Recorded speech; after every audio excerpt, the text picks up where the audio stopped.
Siku ya pili, Yohane Mbatizaji amuona Yesu anakuja kwake, akasema, tazama mwana kondoo wa Mungu aichukuaye dhambi ya ulimwengu.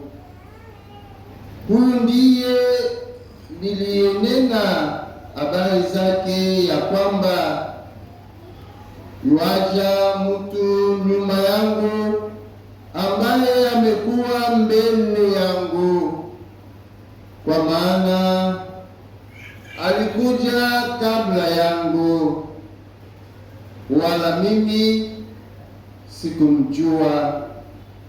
Lakini kusudi adhihirishwe kwa Israeli, ndiyo maana mimi nalikuja nikibatiza kwa maji.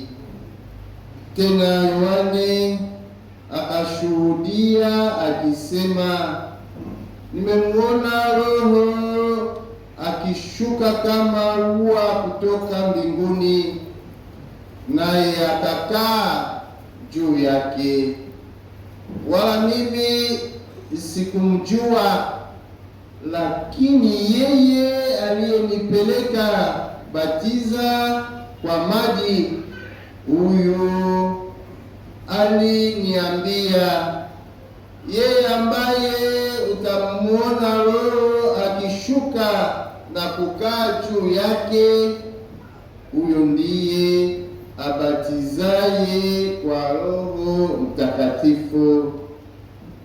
Nami nimeona tena nimeshuhudia ya kuwa huyu ni mwana wa Mungu. Neno la Bwana.